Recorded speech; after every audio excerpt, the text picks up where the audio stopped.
ہم نے اس کو بڑا تھورو چیک کیا, بہت محنت کی اس پہ, دن رات محنت کی, اور اس میں ہمارے افسران کی جانب سے, ڈی آئی جی صاحب انویسٹیگیشن ذیشان رضا صاحب کی جانب سے, ہمارے ایس پی صاحب کی جانب سے, ایس ایس پی صاحب کی جانب سے ہمیں مسلسل گائیڈنس بھی دی جا رہی تھی اور مسلسل ٹارگیٹس بھی دیے جا رہے تھے. تو اس کو ہم نے روئے کار لاتے ہوئے وہ لڑکے کو ہم نے آئیڈینٹیفائی کر لیا. وہ آپ کو مزے کی بات ہے, شیئر کرنا چاہوں گا آپ سے کہ یہ وقوع ہوا شام کو 6:30 بجے, لیکن یہ بندہ, یہ جو ان کا کزن تھا, یہ پہلے بھی آیا, یہ تقریباً 3:30 بجے آیا, سیم نیت سے, سیم انٹینشن سے یہ گھر میں داخل بھی ہوا. اسی گھر میں واردات کرنے کے لیے؟ بالکل, یہ 3:30 بجے آیا, اور یہی وہ ٹرننگ پوائنٹ تھا جس کی وجہ سے ہم نے اس کو گرفتار کر لیا. ہم اس تک پہنچ گئے. یہ 3:30 بجے آتا ہے بھائی, یہ آ کے دروازہ کھڑکاتا ہے اور بچہ دروازہ کھول دیتا ہے. سیم حلیہ تھا اس کا, سیم ارادہ تھا اس کا, لیکن اندر مہمان تھے. مہمان ہونے کی وجہ سے یہ وہاں سے دوبارہ باہر نکل آتا ہے. آیا تیاری کر کے تھا, ماسک وغیرہ لگا, اپنی اسی انٹینشن کے ساتھ, اسی پلاننگ کے ساتھ, اسی ارادے کے ساتھ, واردات کے ساتھ. لیکن چونکہ وہ مہمانوں کا اس کو آئیڈیا نہیں تھا کہ مہمان موجود ہوں گے, اس کو یہ تھا کہ 2 خواتین موجود ہوں گی, ایک وہ بزرگ ہیں, وہ بیمار تھیں, اور دوسرا یہ نمرہ خاتون جو ہے نا یہ موجود ہوگی. تو وہ واپس چلا گیا, مطلب مہمانوں کی وجہ سے اس کا وہ پلان اس نے ڈیلے کر دیا. اب جب اس نے وہ پلان ڈیلے کیا تو بھائی وہ اتنا کوشش نہیں تھا. ایک پوائنٹ پہ جا کے اس نے اپنا ماسک ریموو کر دیا, جہاں سے ہم نے اس کو ٹریس آؤٹ کرنا شروع کر دیا. فوٹیج میں آ گیا.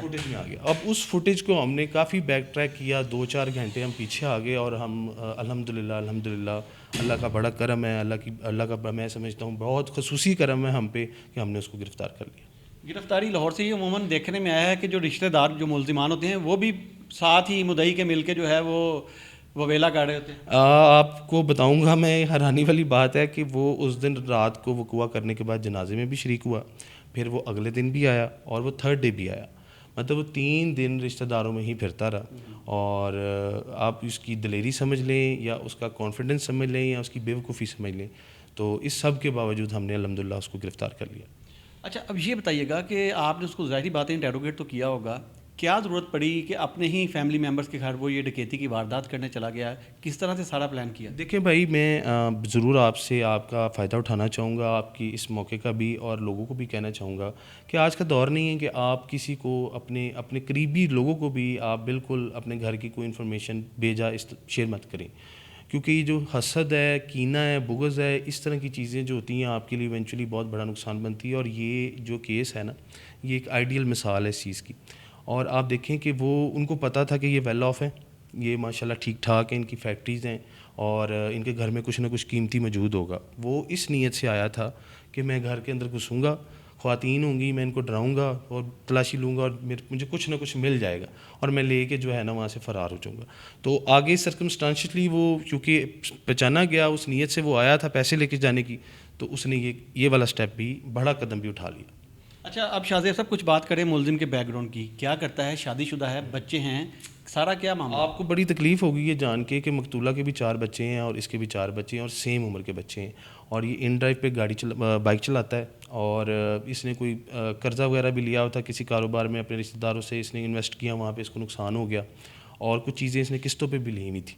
تو میری جو انالیسز ہے ملزم کے حوالے سے وہ یہی ہے کہ اس نے سوچا یہی ہوگا کہ میں اپنی زندگی کو تھوڑا سا آسان کر لوں, لیکن راستہ اس نے مشکل اختیار کر لیا, اور بڑا اختیار کر لیا نا. اور وہ اس لیول تک جانا, آپ نے ایک تو دیکھیں چوری ڈکیتی اٹ سیلف ظلم ہے, اور اس کے بعد آپ کسی کو قتل کر دیں, وہ 4 بچوں کی ماں ہو, اور پھر آپ یقین کریں بہت پینفل تھا وہ میرے لیے کہ 2 سال کا اس کا بچہ جس کے سامنے یہ سارا کچھ ہوا. اچھا شاہ زیب صاحب, یہ بھی بتائیے گا کہ وہ ارادتاً قتل کرنے آیا تھا کہ اس کا صرف ڈکیتی کا ہی ارادہ تھا؟ ارادتاً آیا ڈکیتی کے لیے ہی ہے, لیکن چونکہ وہ وہاں پہ خاتون کے ساتھ مزاحمت ہو گئی, اور اس نے ماسک کھینچ لیا, ماسک کھینچنے کی وجہ سے یہ پہچانا گیا, اور اس کو پتہ تھا یہ میرا کزن ہے, ٹھیک ہے, وہ اپنے کزن کو پہچان گئی تھی. تو اس نے کنفیوژن میں کہ ڈر میں کہ جی میں اب تو پکڑا گیا ہوں, اور میں تو ننگا ہو جاؤں گا, اور ایسے ہو جاؤں گا, تو مطلب اس نے اس کو اس لیول تک جا کے پھر جو ہے حملہ کیا ان پہ, اور جس کے نتیجے میں وہ بیچاری فوت ہو گئی. ٹھیک ہے, ابھی یہ ہے کہ ملزم اور کیس جس کو مکمل سولو کر لیا گیا. الحمدللہ اس سے ہم نے ریکوری بھی کر لی ہے, اور ہم اس کو کیفر کردار تک پہنچائیں گے اور میکسیمم سزا دلوائیں گے جی. بہت شکریہ. شفیق آباد کا یہ علاقہ ہے جہاں یہ بلائنڈ مرڈر خاتون کا جو وہ ہوا، جس کے بعد ڈی آئی جی انویسٹیگیشن سید ذیشان رضا نے جو وہ نوٹس لیا اور انچارج انویسٹیگیشن شاہ زیب طارق نے جو ہے وہ اس پر اپنی ٹیم کے ہمراہ کارروائی کی. ملزم کو جب پکڑا گیا تو تمام حقائق جو ہیں وہ کھل کر سامنے آ گئی. اس میں ملزم مقتولہ کا حقیقی کزن جو ہے وہ نکلا. خالہ زاد اس کا کزن تھا جو آن لائن موٹر سائیکل جو ہے وہ چلاتا تھا اور پیسے کماتا تھا غربت سے، اور کچھ لوگوں کا قرضہ جو ہے وہ اس نے دینا تھا، جس کے باعث اس نے اس گھر میں ڈکیتی کی پلاننگ کی. اور دوران ڈکیتی واردات کرتے ہوئے وہاں سے جب 10 لاکھ روپے لوٹ کر وہ فرار ہو رہا تھا تو اس خاتون مقتولہ نمرہ نے جو ہے وہ اس کو دیکھ لیا، جس پر ملزم نے چھریوں کے وار کر اس کو موت کے گھاٹ اتارا. پولیس نے جو ہے وہ اپنا کام مکمل کیا اور اس اندھے قتل کا ڈراپ سین ہوا اور پھر ملزم جو قاتل جو ہے وہ گرفتار ہو گیا. قاتل کو گرفتار کر کے مزید قانونی کارروائی جو ہے وہ عمل میں لائی جا رہی ہے. تو اس واردات کے حوالے سے تفصیلاً میں نے آپ کو بتایا. اگلی سٹوری تک کے لیے مجھے اجازت دیں. اللہ حافظ.